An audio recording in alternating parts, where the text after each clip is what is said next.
Hare Krishna, Krishna Krishna, Hare Hare, Hare Rama, Rama Rama, Hare Hare. Shri Radha Krishna Padam Sahagana Lalita Shri Vishakhavitamscha. He Krishna Karuna Sindhu Dinabandhu Jagatpate Gopesh Gopika Kanta Radha Kanta Namostute Tapta Kanchana Gaurangi Radhe Vrindavaneshwari Nishabhanu Sute Devi Pranamami Haripriye Vanchakalpatarubhyasya Kripa Sindhu Devacha Patitanam Pavanebhyo Vaishnavebhyo Namo Namaha Namo Mahavadanyaya Krishna Prema Pradayate Krishnaya Krishna Chaitanya Namne Gauratvishe Namaha Shri Krishna Chaitanya Prabhu Nityananda Shri Advaita Gadadhara Srivasadi Gaura Bhakta Vrinda Hare Krishna Krishna Krishna Hare Hare Hare Ramo Ramo Ramo Hare Hare Namo Vishnupadaya Krishna Prestaya Bhutale Shrimate Bhaktivedanta Swami Niti Namine Namaste Saraswati Deve Gauravani Pracharine Nirvishesha Shunyavadi Paschatya Deshatarine.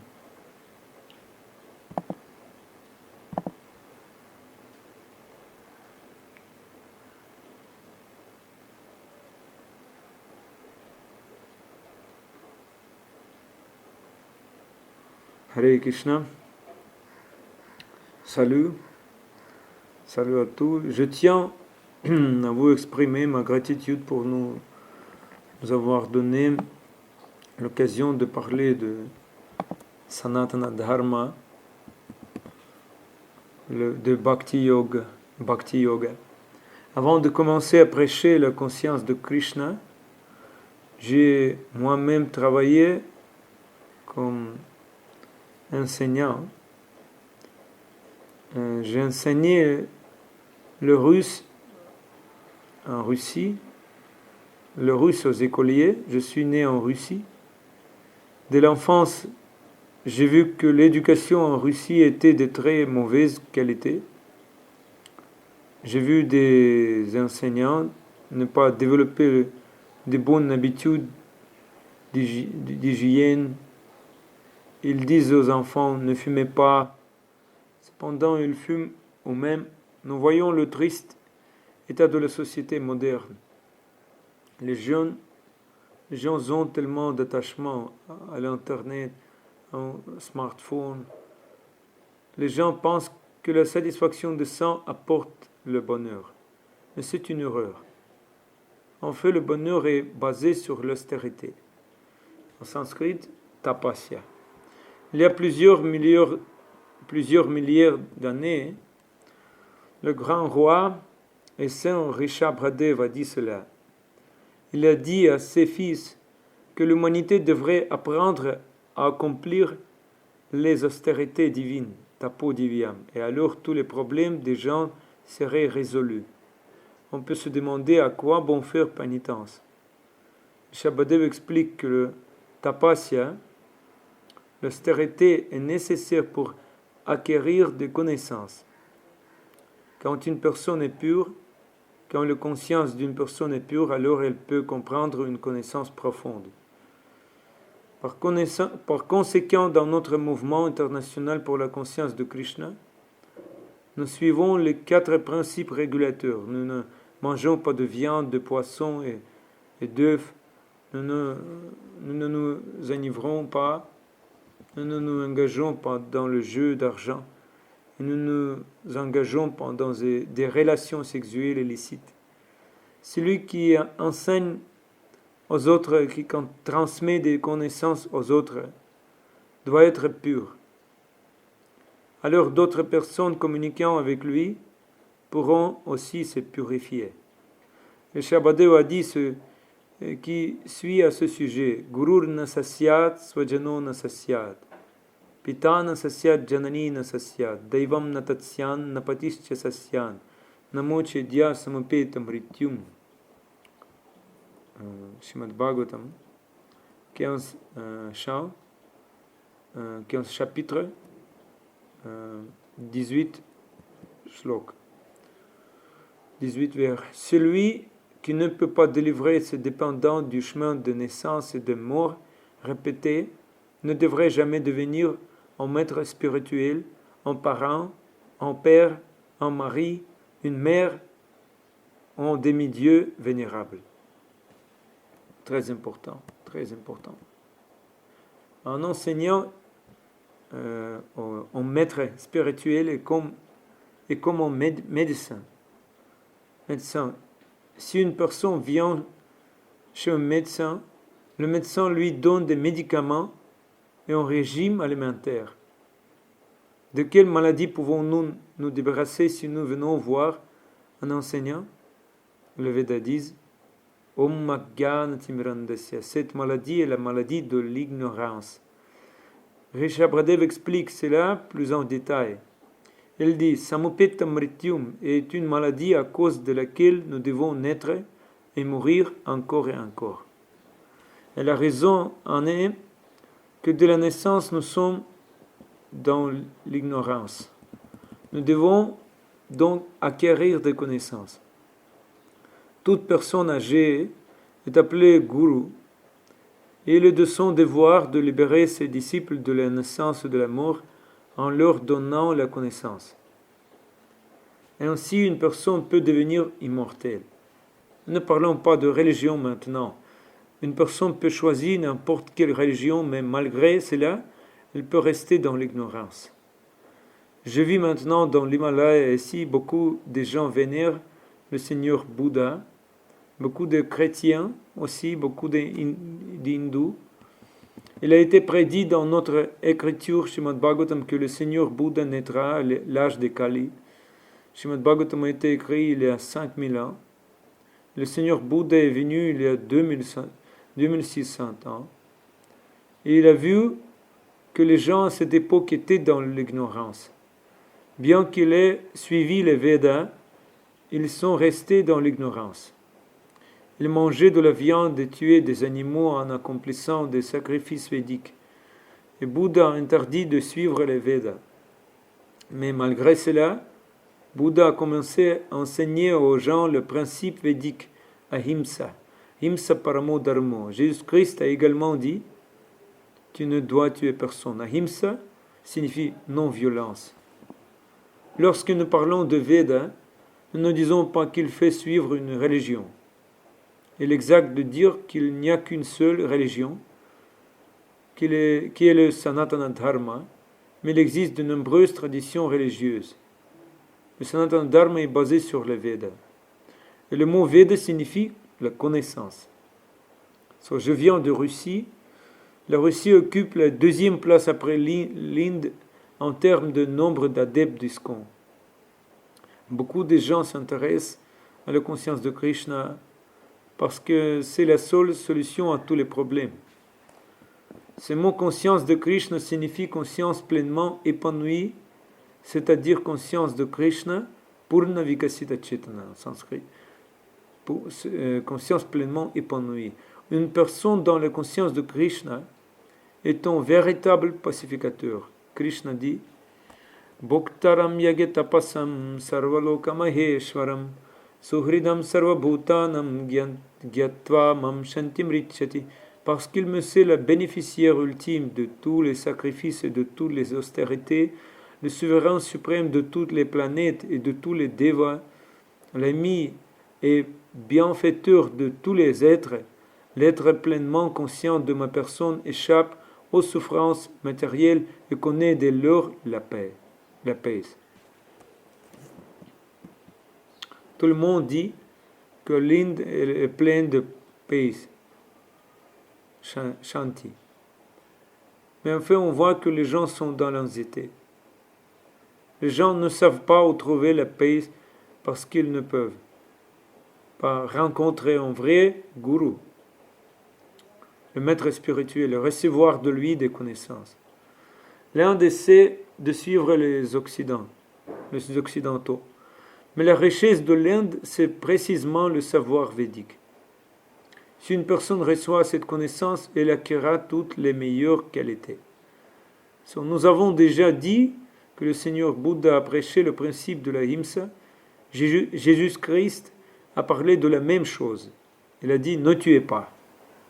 Nous ne devrions pas tuer des êtres vivants juste pour profiter d'une nourriture délicieuse. Une personne peut manger de la nourriture végétarienne et être en parfaite santé et heureuse. C'est le vrai ahimsa, non-violence. Dans la Bhagavad Gita, le Seigneur Krishna parlait également de non-violence. Dans le 13e chapitre de la Bhagavad Gita, il explique que la connaissance ahimsa n'est que la troisième qualité de la connaissance.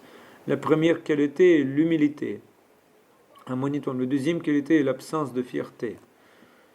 Namanitva madambitvam ahimsa kshantirarjavam acharyopasanam shaucham stairyam atmavinigraha indriyarteshu vairagyam mahana hankara evacha janma mrityu jara vyadhi dukkha doshanudarshanam asaktiranabhishvanga putradhara grihadishu nityam cha samachittattva mishta nishtopapattishu Mai chananya yogena bhakti ravya vicharini vikta desha sevitva maratir janasamsadi adhyatma gyana nityatvam tattva gyanartha darshanam etaj gyanamiti prokta magyanam yadatunyatha. Traduction.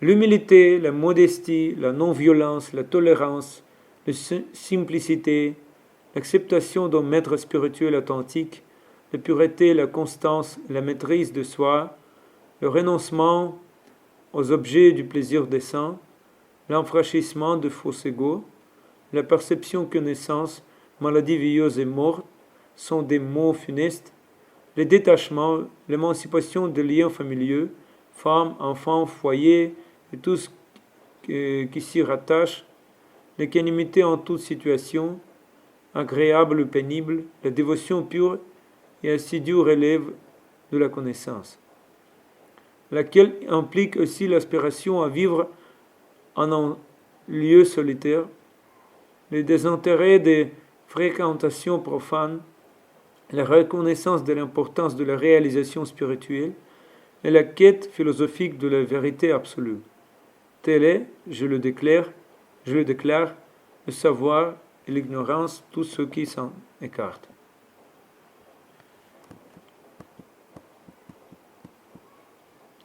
Ainsi, on peut dire que la connaissance est une qualité. Si une personne a reçu la connaissance, nous pouvons la comprendre quand nous voyons qu'elle a toutes les bonnes qualités. Et dans ces versets, ces qualités sont nommées. Mais quelle est la qualité la plus importante ici? Les maîtres spirituels, acharyas, disent que la qualité la plus importante est bhaktir avyabhicharini. C'est un service de dévotion constant, pur et sans mélange envers le Seigneur suprême. Yasyasti bhaktir bhagavata kinchana. Si quelqu'un devient pur dévot de Krishna, il acquiert toutes les bonnes qualités. Beaucoup de gens viennent dans l'Himalaya en Inde pour trouver la paix. Il y a de la nourriture propre, de l'air pur. Mais pourquoi la paix complète ne nous vient-elle pas? Une personne ne peut pas atteindre la paix complète tant qu'elle n'a pas atteint la plateforme de la conscience de Krishna.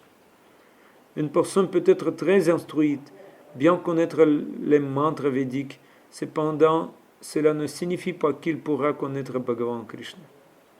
La connaissance de Krishna est au-delà de la portée de nos connaissances. Que pouvons-nous dire des personnes instruites, des brahmanes, alors que même Brahma, Shiva, de telles personnalités ne sont pas capables de connaître Bhagavan Krishna.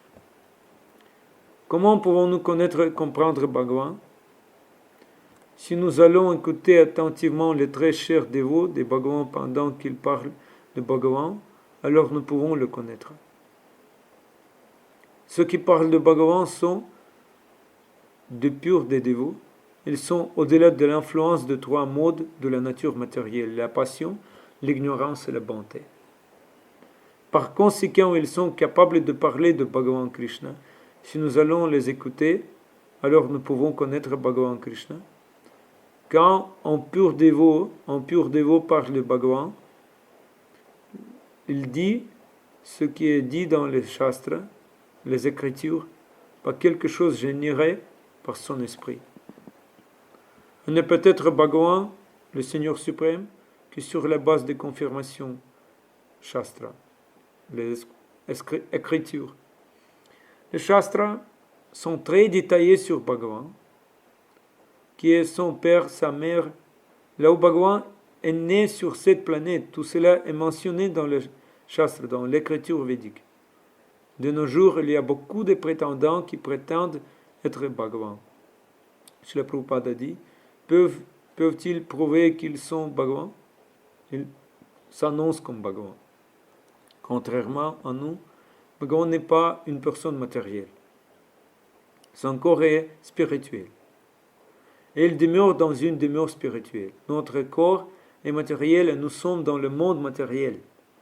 Mais le corps de Bhagavan est spirituel. Le corps du Seigneur suprême est spirituel.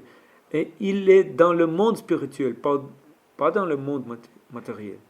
Parce que nous sommes des entités vivantes, des parties et des parcelles du Seigneur suprême. Nous avons les mêmes qualités que le Seigneur suprême.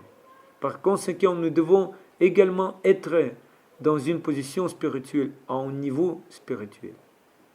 Pour que sommes-nous incapables d'être sur la plateforme spirituelle? C'est la question. Mama evamsho jivaloke jivabhuta sanatanaha. Il est Sachidananda Vigraha, plein d'éternité, de connaissances et de félicité. Nous faisons partie intégrante du Seigneur suprême. Par conséquent, nous devons également être dans cet état de Sachidananda. Pourquoi nous sommes-nous pas capables d'y être? Quelle est la raison? Nous sommes dans un état de Nirananda, pas de béatitude, pas de bonheur, seulement du malheur. Et nous souffrons tout le temps. La position dans laquelle nous sommes ici n'est pas la position dans laquelle nous devrions être. Nous sommes venus dans ce monde matériel pour le bonheur, mais nous souffrons ici. Nous sommes comme un poisson hors de l'eau. Une fois hors de l'eau, le poisson est en difficulté. Un tel poisson souffre tout le temps. Mais si vous le remettez à l'eau, le poisson sera très heureux. Il n'y a pas de plaisir ici, pas de bonheur. Quoi qu'il en soit, tout est mêlé de souffrance. Si vous mettez du poisson dans du lait, si vous mettez du poisson dans du lait, le poisson n'aura pas ce plaisir. Mais si vous remettez le poisson dans l'eau, alors le poisson obtiendra le bonheur. Parce que le poisson a besoin d'eau, pas de lait. L'entité vivante cherche le plaisir ici, mais ne le trouve pas. Il n'y a pas d'endroit approprié pour l'entité vivante. Notre situation est due à l'influence de Maya, l'énergie matérielle. Et si une personne est entourée de Maya, alors elle ne peut pas obtenir le bonheur. La véritable connaissance signifie donc comprendre sa position d'origine. En sanskrit, cela s'appelle Svarupa. Jivira Svarupa Hoye Krishnera Nityadas. Le Svarupa, la position d'origine d'entité vivante est qu'elle est la servante éternelle de Krishna. S'il n'y a pas de bonheur dans ce monde, alors pourquoi l'entité vivante revient-il encore et encore dans ce monde? L'entité vivante pense, dans le monde matériel, j'obtiendrai tant de plaisir. Ce monde matériel est destiné à ceux qui ont déjà oublié Krishna, par la douce volonté de Krishna. Le Seigneur Brahma a créé tant de choses différentes dans le monde matériel. Brahma a également créé les entités vivantes. Combien y a-t-il de sortes d'entités vivantes? 8 400 000 sortes de vie. Ils sont tous créés par Brahma, le servant du Seigneur suprême. Il y a 900 000 sortes d'habitants de l'eau, 2000 d'êtres immobiles, 1100 000 insectes et vers, 1000 d'espèces d'oiseaux, 3000 de sortes d'animaux et 400 000 sortes de personnes. C'est-à-dire que le nombre de personnes est relativement très petit. Mais parmi ces 400 000 types de personnes, il y a toutes sortes de personnes. Selon leur conscience, il existe différents types de personnes. Et combien y a-t-il de types de conscience? Il existe 5 types de conscience. Avrita Chetana, conscience couverte. Sankuchita Chetana, conscience comprimée. Mukulita Chetana, expansion comme un rein. Vikasita Chetana, conscience épanouie. Purna Vikachita Chetana, conscience pleinement épanouie. Les arbres, les montagnes ne peuvent pas bouger. Leur conscience est couverte. Avrita. Enveloppés de conscience. Les animaux, les oiseaux, les insectes ont Sankuchita Chetana, une conscience comprimée. Et les gens ont 3 types de conscience. À commencer par Mukulita Chetana, puis Vikachita Chetana et Purna Vikachita Chetana. Pourquoi est-il si rare d'avoir une renaissance humaine? Parce que, ayant reçu une naissance humaine, on peut atteindre une conscience pleinement épanouie. Et cette conscience pleinement épanouie est la conscience de Krishna. Personne, sauf les êtres humains, ne peut atteindre la conscience de Krishna. C'est pourquoi la forme de vie humaine est rarement obtenue.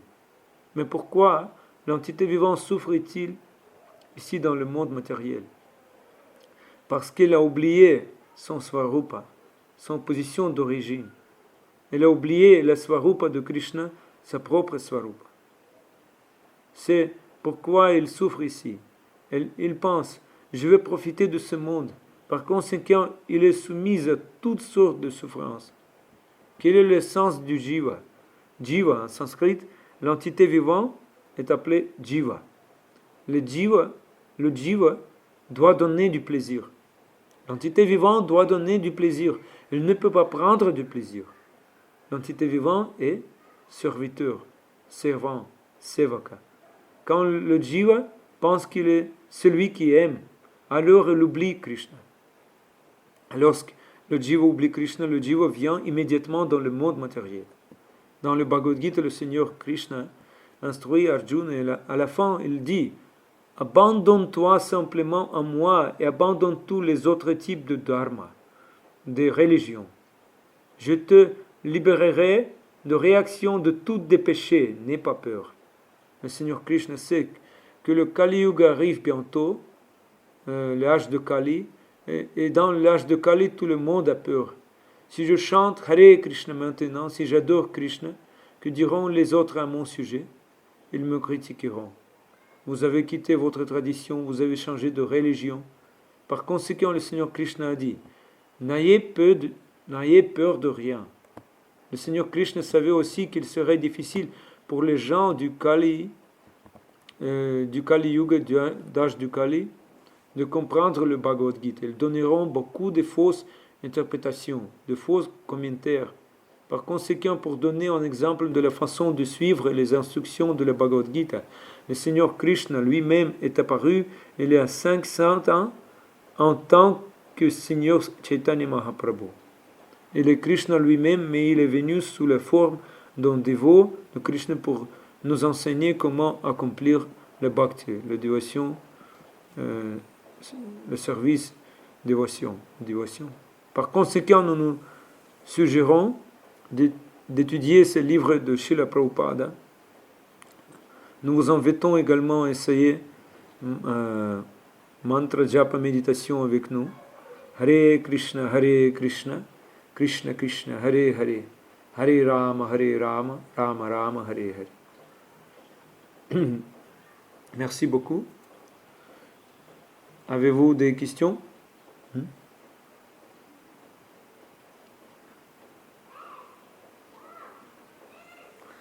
Ok. Alors, à bientôt.